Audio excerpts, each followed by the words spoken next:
I want to expand upon the political implications of this and bring in Dr. Susan Roberts from Davidson College. Susan, Trump's, thank you so much for joining us on really this incredible day. Trump's sentencing is going to be 4 days before the Republican National Convention.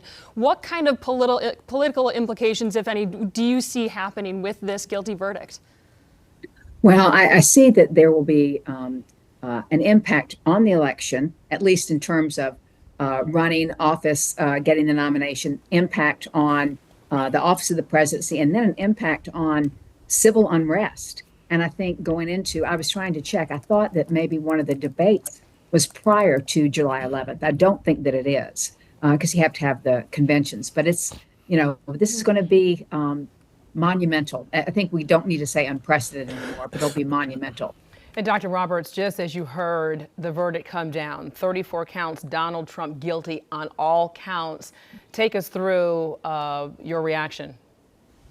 Well, quite frankly, I was not near the television or my phone at the time, and I was a bit surprised. I thought that when you have a case that uses such terms that are kind of jaded, like hush money and porn star, it was so dramatic that I think that it might have made people think it wasn't a serious case.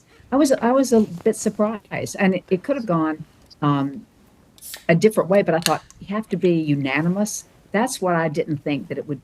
I thought you could have a hung jury. That's what I thought was going to happen. How do you take what happened today into the classroom for your students and break down what happened and what this all means? Well, I'm actually teaching the presidency directly in the fall, so I'm going to have to start taking some notes about this, just like I had to kind of pivot when I taught during the impeachments. I think you have to look at it in terms of students really think about the presidency through the lens of Donald Trump. And so you have to kind of say this is not always the case. You have to treat it not just as a current event, but also within the context of the office and in the context of elections. And it'll be a challenge, but I think that's the challenge for teaching the presidency now, is that everyone sees it in terms of Donald Trump. If you're a college student, that's all you've really known. And Dr. Roberts, when you look as a whole with this trial in particular, there just really wasn't a lot of momentum in terms of viewership. When you compare it to something like the O.J. Simpson trial in terms of history and historic value. But now that we have a former president that is now a convicted felon facing now 34 counts that the jury has come down and said that you're guilty on all 34 counts leading into the general election. Talk to us about what this means for the political process going into the historic meaning of what this means. Well, a PBS poll actually showed that 2 out of 3 voters say it would not have an impact on their vote. Now, they didn't say whether or not the vote was going to be for Trump. So I think it's dramatic, but I don't know how far it'll go in changing someone's vote. And I think I saw on your broadcast Johnson's remarks, Speaker Johnson's remarks, and I don't think there's going to be, I think the division is not just going to be the MAGA voter versus, everybody else and that base that they talk about in the opinion. I think that the Republican establishment is going to stand by Donald Trump through this. And so I think that in itself is going to have an impact on people being able to coalesce around Republicans. What it will do to the independent or unaffiliated voter, I really don't know, but I think that's important to consider. And Dr. Roberts, what do you think this says about the political environment that we're in? Years ago, something like this would have shaken voters to the core, and now it's kind of no surprise here.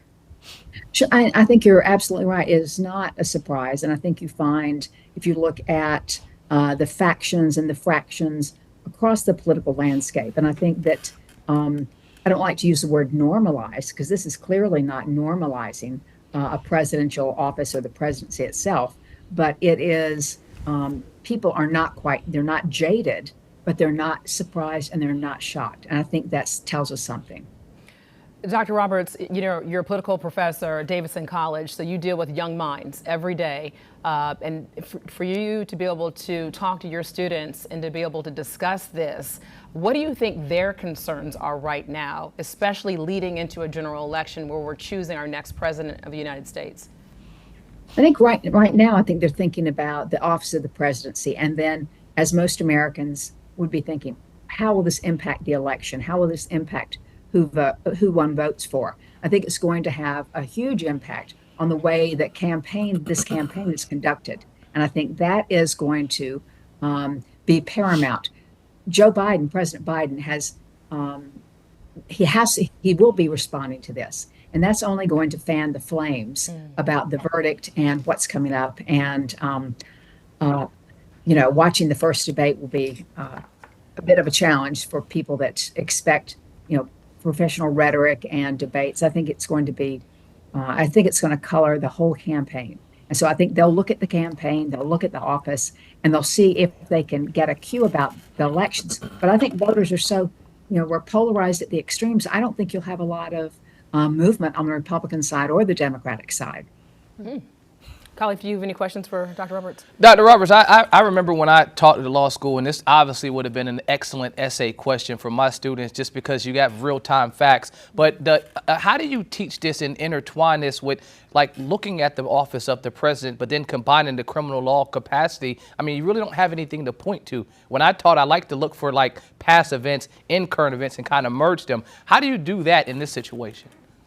I think it's impossible. I agree with you that this is something that I don't know how to filter it. What pile do you put it in? Because we don't want to just think about the president as a fallible creature, a human being, but we have to talk about the office. And we have to look at the fact that this may be a reflection of the state of the political culture as much as it is Donald Trump. And I think it's going to be a challenge.